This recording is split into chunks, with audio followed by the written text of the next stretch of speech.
Well, okay, welcome to Unit 3 of J210. This is a pretty cool unit, okay? We get to play around with some of the software that's available that enhances photographs. My theory is that all photographs need some editing, some manipulation after you take them before you want to show them to anybody else, okay? It could be something as simple as cropping, like we did in the last unit, or it can be something much more major that's just something that you do in Photoshop, or PaintNet, or some of the free softwares. Actually, iPhoto on Macintosh is not bad, and actually Microsoft Office picture management that comes with Windows is not bad. Okay, all of these are photo enhancement tools. So in this unit, if you live near the campus and if you have a pretty powerful computer, I would really urge you to go to Follett and purchase the whole Photoshop suite. All right, I think it costs $20 or $30. It's the value of it is about $1,000. Okay, so it's a really neat software. And if you're serious about photography, serious about design, it comes with Adobe Illustrator, by the way. If you're serious about any of these issues, visual communications, here's your chance to own a copy. Okay, for $20 or $30. That said, I do lead you to some Photoshop clones, legal software. Okay, that is similar to Photoshop. There's Picnic, there's PaintNet, there's GIMP. So I lead you to those in this unit, so you're not required to go out and purchase something.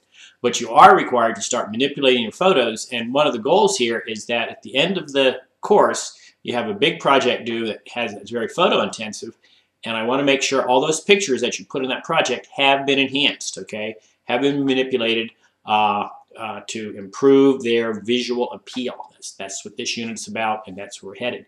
So that said, make sure you look at the overview, please. Make sure you read the readings. They're very, very important. You know, this is the kind of course where you only get out of it what you put into it, okay? It's sort of up to you, all right? I have some Photoshop tutorials. Photoshop's extraordinarily sophisticated. I don't know anywhere near much about it as our son, who teaches the other section of this class, does, okay? But the nice thing is, if you need to know something in Photoshop, just go to YouTube it, you know. You'll find the instructions for it, easy instructions. So I do have a couple of lectures on those. So your assignments are multiple as usual. You have 3 discussions. You need 3, I put up 4. You have 3 discussions that you need to be working on over the next, the unit's not very long, okay? So make sure you keep track of the dates. Over the next couple of weeks, 3 discussions all about ethics in Photoshop, okay? There are a lot of curious things that go on out there with Photoshop, okay? Then you have some very specific photo assignments. None of which are easy, so don't put them off to the last minute. You have a very, very technical assignment in which you need to go out and take pictures that illustrate your name, all right? And so it's well described. If you go to the where it says item 4 in the table of contents for Unit 3, it says photo assignments due March 12th in this case. Take a look at those and make sure you understand what the photo assignments are. One is about putting together like a mosaic that spells out your name. It's individual photographs that you put together, so it spells out your name. Okay, you have to take the pictures and then go through the technical stuff of putting it together. That's all explained in the photo assignment document. Okay, item 4. Then you have to then you're going to put that on your blog. We're using your blog very, very intensely this unit. Okay, so then you put that assignment on your blog. That's where it goes. All right. Then you're going to take an indoor photograph, a well-composed indoor photograph without the flash. Turn the flash off, all right? All cameras, you can turn the flash off. Figure that out. Turn the flash off, and then I will enhance that picture so it looks more natural. Indoor photographs often don't look very natural unless there's a predominance of window light. Okay, you see I've got my blinds back here closed. But and I have a photo bulb in the bulb that I'm using to light up this video. Okay, that's why this doesn't look too bad. But most indoor photography looks really bad because incandescent lights, light bulbs, and cameras don't work well together. Never have, never will. All right, so you get odd colors. So once you try to fix those in Photoshop or PaintNet or Microsoft Office Picture Manager or even Picasso, okay? So do that. Take well-composed indoor photograph and fix it so the light looks more natural.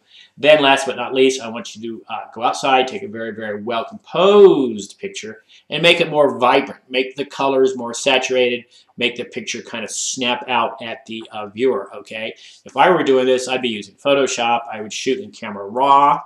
Then I would open up the image in Bridge, which comes with Photoshop Suite, okay? And then I would increase the blacks, which is really kind of cool, and then I would increase the vibrance, all right? That's what I'd do, all right? But you know, Cool. No, don't forget, you can buy Photoshop for $20 or $30. But that said, you can also increase the vibrance in any of the other software that's available too. So don't sweat it if you don't want it.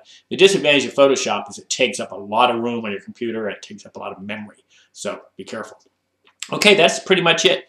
3 discussions and 1, 2, 3 photo assignments. All right, all due by March 12th. Get going.